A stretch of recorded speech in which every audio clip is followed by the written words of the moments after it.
के द्वारा और संग आदि के सेवन से जीत लेना चाहिए और हमेशा सत्पुरुषों का संग करना चाहिए या उनकी बातों का स्मरण करके उनका संग कर ले वह उनके आचरणों का। तो इस प्रकार से मन को भी जीत लिया जाता है, निद्रा को भी जीत लिया जाता है। और यस्य साक्षा रजस्तमश्च सत्वेन सत्वं चोपशमेन च एतत् सर्वगुरु भक्त्या और पुरुषो आद्य साधयेत्। और यस्य साक्षात् भगवते ज्ञान दीपा प्रदे गुरु और सत्या मर्त्या सद्वी श्रुतम तस्य सर्वकुज्जर शौचवत्। एष वै भगवान साक्षात् प्रधाना पुरुषेश्वरा योगेश्वरो विमृग्यांघ्रिर्लोको यम मन्यते नरम लोको यम मन्यते नरम। सत्वगुण के द्वारा रजोगुण एवं तमोगुण पर सत्वगुण अपना बढ़ाते रहना चाहिए। अच्छे कार्यों में करने के लिए अपने आप को हमेशा प्रवृत्त रखना चाहिए।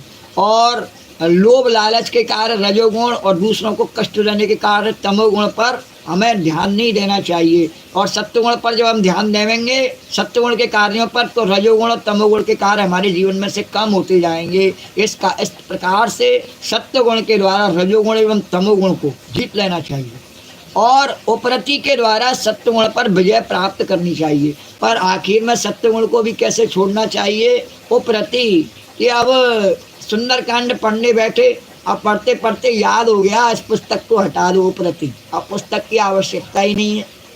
उपरति अब सुंदरकांड मेरे जीवन में अपने आप ही चल रहा है, अब कोई दोहराने की भी आवश्यकता नहीं है।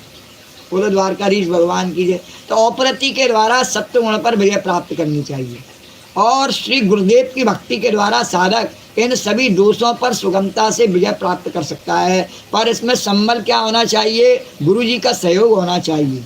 जीवन में महापुरुषों को अपना आदर्श मानना चाहिए। उनको आदर्श माने बिना और इस मार्ग पर नहीं चला जा सकता है, क्योंकि इस मार्ग को प्रदर्शित उन्हीं ने किया है। तो उन गुरुदेवों का, उन महापुरुषों का आचरण हमारे जीवन में इस बात पर चलने में सुगमता से हमें सहायता करता है कि हम इस पथ पर सुगमता से चल सकें कि जिस पथ पर वो चले, और उसी प्रकार से अपने जीवन में सत्य गुण को बढ़ा करके उससे उपलब्धि कर सकें।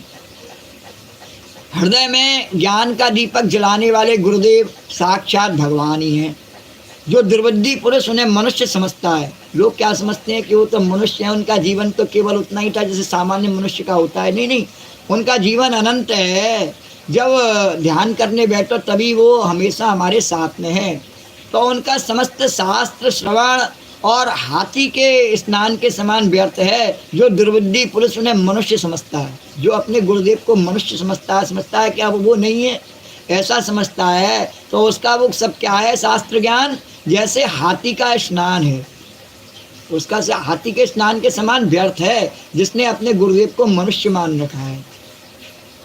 और बड़े बड़े योगेश्वर जिनके चरण कमलों का अनुसंधान करते रहते हैं, प्रकृति और पुरुष के अधीश्वर वे स्वयं भगवान ही गुरुदेव के रूप में प्रकट हैं, उन्हें लोग भ्रम से मनुष्य मानते हैं।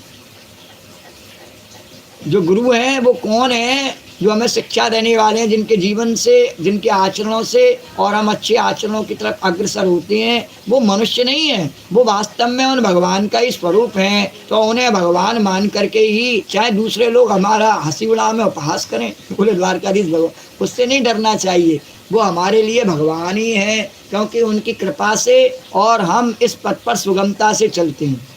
नहीं तो अभी बताया नहीं कि हनुमान चालीसा भी लोग नियम से नहीं पढ़ पाते हैं, और उन गुरुदेव की कृपा है, राधा चरणदास जी महाराज की, विठलेश जी महाराज की उनकी कृपा है कि जिससे हम इस पथ पर इतनी सुगमता से चलते हैं कि नित्य प्रति, चाहे वर्षा हो, चाहे जाड़ा हो, चाहे धूप हो, हम उस सत्संग को नित्य प्रति और करने की कृपा प्राप्त कर लेते हैं उनकी, गुरुदेव की।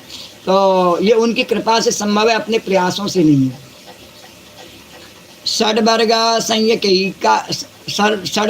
संयम एकांता सर्वा नियम चोदना और स्तब्धता यदि नो योगान आवहेषु श्रमावहा यथा वार्तादयो हर्ता योगस्यार्था न बिभ्रते अनर्थाय भवेयुस्ते पूर्तयिमिष्टं तथासनः।